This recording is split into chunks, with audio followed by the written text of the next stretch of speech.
It was a bad winter in Colorado. Mountain snowpack was, if we look at it kind of aggregated up over the whole state, was the worst that it's ever been since snowpack has been measured. The water year so far, going back to October, has been the warmest on record by a large margin statewide. December was the warmest December on record, warmest February, warmest March. So it was brutal through that entire period. May so far has been more average. We've seen actual good precipitation in parts of the state. It's been, close to average for temperature. So that's been a nice change of pace from the bad conditions we had really from the fall through April. In northern Colorado, we've seen some real improvements in May, and that includes the northwest part of the state, Routt, Moffett County, that were quite wet at the end of April through May, across to North Park, across to the Northern Front Range, where I am in Fort Collins. We've had a very wet May, and then parts of the Eastern Plains have had some heavy rainstorms in the last week or two as well. And so in those areas where we've had 100%, 150%, close to double the average May precipitation. That's put a real dent in the drought conditions in those areas. Other parts of the state have not been as wet. And so, the deficits that built up over the fall, the winter, the early spring, they were big deficits. And so, what we need is like multiple months of well above average precipitation. And we have seen that in a couple parts of the state, especially in the northern tier of counties. But that hasn't been as wet in other parts of the state. And so that's kept things from getting worse, but hasn't really made things a lot better in a lot of those places. And then I think the other big thing that is important to remember here is that for our river systems, which represent our water supply, it's the winter and spring snowpack that really matters. Like that's where the water comes from that goes into the rivers. And because the snowpack was so low at its peak, the water supply in most of those river systems is going to be really low this year, even keeping in mind that we've had some wet conditions recently. It's just hard for spring and summer rainstorms to make up for the amount of water that comes in those big snowstorms that in most winters we get quite a few of, and this winter we really didn't. If we're thinking about agricultural producers that use irrigation, that's where that water comes, is from the rivers in one way or another, either directly in the rivers or from the diversions that bring water from the western slope onto the eastern plains. So there's going to be limitations in those water sources. Obviously, recreation will probably be affected, fishing, rafting, etc. And then it's the water supply that we all use. That either gets stored in the reservoirs, or is the direct drinking water source for municipalities. So there's going to be limitations on those. I mean, the good news is like for the Denver area, for example, the reservoirs were in pretty good shape from last year, or from they were okay coming into this spring and summer, but then those reservoirs are going to get drawn down because there's going to be demand for the water and not as much supply. And so that's why along the Front Range, a lot of the big municipalities, the municipal water providers still are having water restrictions in place, even though we've had good rain lately. So the benefit of the rain we've had lately is it brings down the demand, right? People aren't having to water their lawns as much, but it doesn't go all that far to boosting the supply back up. So it looks pretty certain that we're going to go into El Nino pretty soon, within the next month or two, which means that the ocean temperatures off the coast of South America in the Pacific will be unusually warm.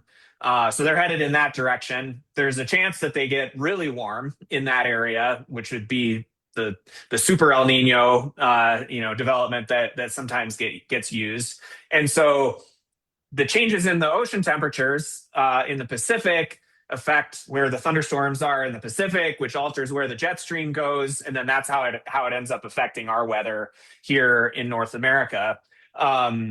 In Colorado, the correlations between El Nino and our weather are not as strong as they are to our north and to our south. We sit kind of right in the middle, and so the signals are not quite as strong. But in past years, when we've had El Nino conditions, especially as we get into the fall, we tend to have wetter conditions in Colorado when El Nino comes into place in the fall. And then, maybe that extends all the way through next winter and next spring.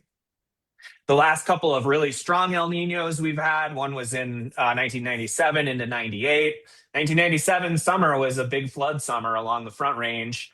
2015 to 16 was the other more recent, really strong El Nino. We did have a period of very wet conditions during that one, but it didn't end up being that big of a snow winter the following winter. So I think it tilts our odds away from the really punishing drought that we've been in for the last months and more than a year in some places. But it doesn't really guarantee anything in terms of what we're going to see here in Colorado. I think that is a little bit of a misconception that people are worried that because the snowpack was so bad that we're guaranteed to have a bad wildfire season.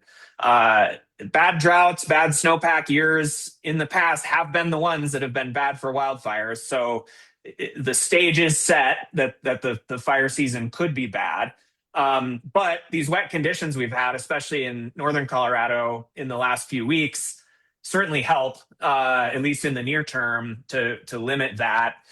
It'd be much worse if we had also a hot and dry May, like March and April were hot and dry. So the risk is certainly there. The potential is there for a bad wildfire season. But if the weather continues to work in our favor, then that will really limit the risk as we go into the summer.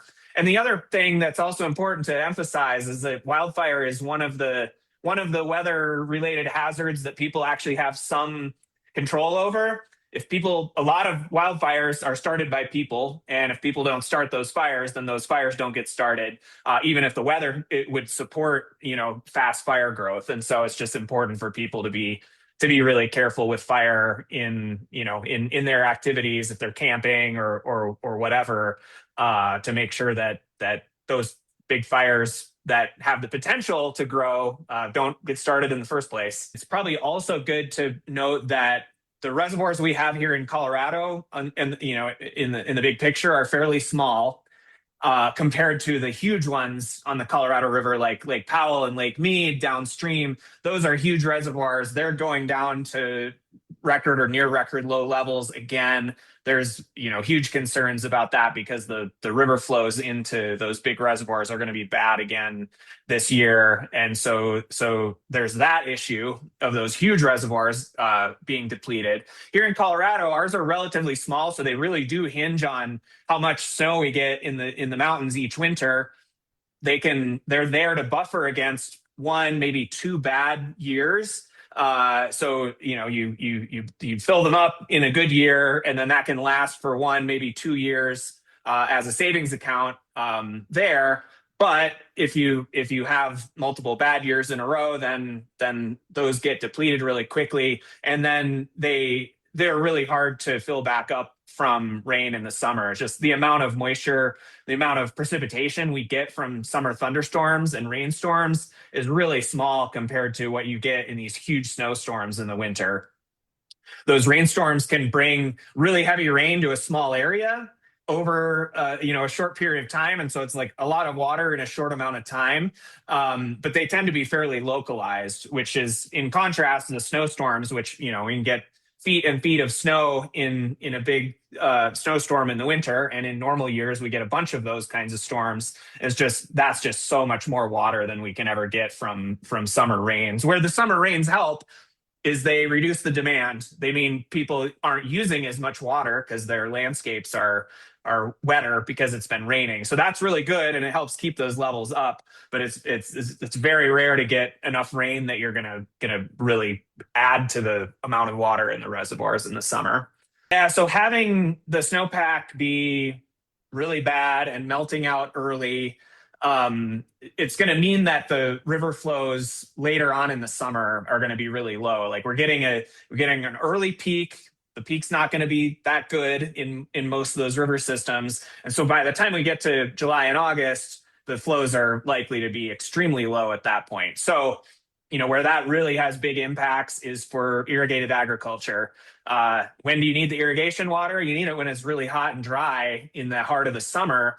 And if the water is flowing in May, but not in July and August, then that has a big impact there, especially for ag producers that don't have access to reservoir water.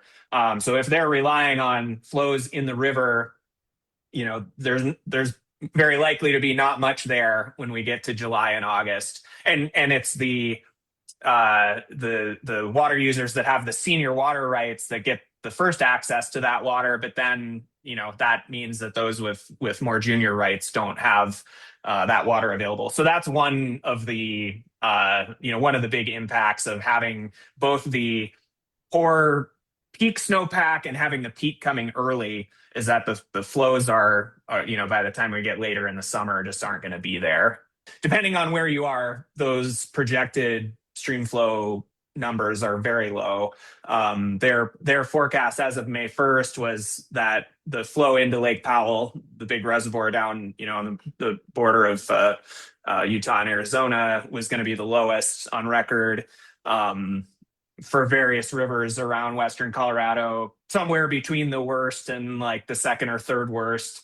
So yeah, it's very concerning. I think east of the divide, this rain we've had lately maybe pulls it out of that record low sort of category. Like if you look at like the Poudre or Big Thompson or some of those rivers, maybe we've escaped like record low kinds of conditions. But for those big rivers that feed into the Colorado, it's still looking like the flows are going to be extremely low. I mean, and they already are really low for most of those rivers peak in the first week of June typically, but probably most of them have peaked already.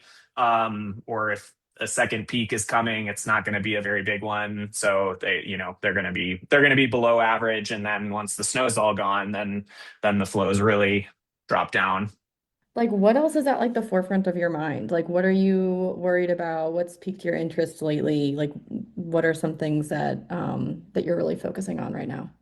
Yeah, I mean, it's, you heard a lot of it on the meeting this morning, the ag impacts. Like when it comes to drought, that's usually the first thing that comes to mind. Obviously, the impacts of drought are wide ranging and goes well beyond just agriculture, but farmers and ranchers are typically the first ones to get hit when a drought emerges. And we've had a lot of bad years in Colorado in terms of drought over the last couple of decades. And so those ag producers have had a lot more lean times than good times in the last couple of decades. What's going to happen as we get into the summer?